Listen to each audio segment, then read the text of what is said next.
Fox's Austin Westfall live for us tonight in Pasadena with much needed information. Austin. Guys, people are feeling hopeless, and places like this give them some hope, and they give them some clarity, some direction as to what they can do from here. What you're seeing over here is a line of people, and they're sitting at these booths. Ultimately, they're working with FEMA officials, and they're just trying to figure out what the next steps are. For many of those people, those steps are going to be different depending on situation to situation, but that's what they're here for. They have a lot of questions. FEMA doing what they can to give answers and give some sort of comfort, some sort of clarity during these horrible times. We do have Nicole with FEMA standing by. Nicole, if you will.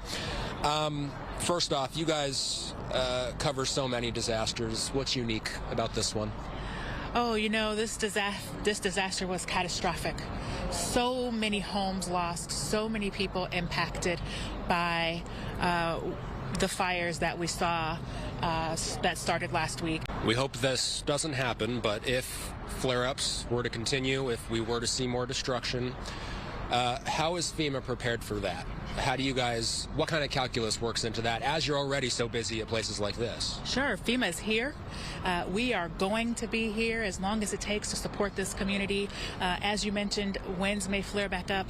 The best thing for people to do is listen to local officials. If they get an order to evacuate, please evacuate. Listen to those orders. As you've seen, as we've all seen, that not listening can be very, very detrimental. So that is very important. Well, the governor's office is also in attendance as well. Josh Friday is here with me. Josh, thanks for being here. What are the priorities of the governor's office this week? Well, first and foremost, to make sure that people in LA are safe, the people and structures from the fires. So we're deploying every asset possible to these fires to make sure that we can keep them under control. You mentioned the importance of cutting red tape. What red tape has been cut in order to make this as efficient as possible? Well, we've seen the governor issue an executive order on some environmental regulations to make sure that we can build back fast and strong. We're also seeing, I saw an executive order today to give students and schools more flexibility to be able to meet the needs of our students. So we're looking under every rock. The governor is taking this extremely seriously and acting with a lot of urgency to make sure that we're helping everyone in Los Angeles. Brenda Duran is with Los Angeles County. Brenda, what's going on in there? A lot of people have lost important documents, medications. How are you guys helping? Yeah, so the county wants to meet people where they are and provide resources to them as quickly as possible. So this resource center is an example. What we've done is we've partnered with state, federal, and local nonprofit organizations as well as county departments that are here to provide people with critical resources that they need, such as replacing their driver's license, getting medications that they have lost during the devastating fires, and also even filing for unemployment during this time. So this is a one-stop shop for people to come to and get all of these resources. In addition to these services being available here, we are also offering a website. It's recovery.lacounty.gov, and people can go there and also access a number of other resources in addition to the ones that we have here in person.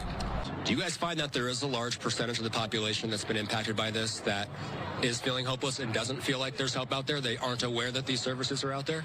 This is a very raw event. This is a lot of people haven't taken it in yet. We have behavioral health specialists here, not only from the state and from the county, but also from our nonprofits, just coping with the loss, beginning the grief process and beginning the recovery process. So it takes a while. Everybody has their own speed. Everybody has their own pace. I think it's really important to remember that. You don't have to come here to get most of these resources. You can do them online if you're more comfortable getting that information online. recover.lacounty.gov is one of those resources. Yeah, you can also go to ca.gov/LA fires for additional resources from the state side. For people who are watching in the area, perhaps they don't know what to do with their small business. How are you guys helping? And not only do we help small businesses, but we help homeowners and renters and private nonprofits. In fact, the majority of those loans, 80% of our loans do go to homeowners and renters, and I'll talk about that after businesses.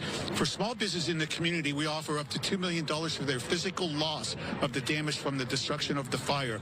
We also offer economic injury disaster loans, which are a big thing in communities that have suffered from this because the entire community is starting to suffer.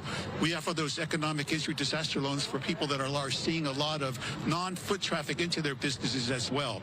Those go up to $2 million as well. The interest rate on the business loans and the economic injury disaster loans are 4%, terms up to 30 years, 1 year deferral of interest or payments, and we encourage them to come down to this center to apply. I spoke with one woman whose house was destroyed in Pasadena. She said she watched it burn on live TV. I asked how she's coping. We're taking it day by day. You know, for some of us, it hasn't fully sunk in yet. I have a little brother who's in middle school, and we're working through it, you know, trying to get him with the emotions and just working through it. But, you know, we're glad that the community has helped us, and everyone else, you know, FEMA and all the other organizations and the restaurants and everybody in the community is helping. She's one of so many people that I spoke to today who've simply lost it all.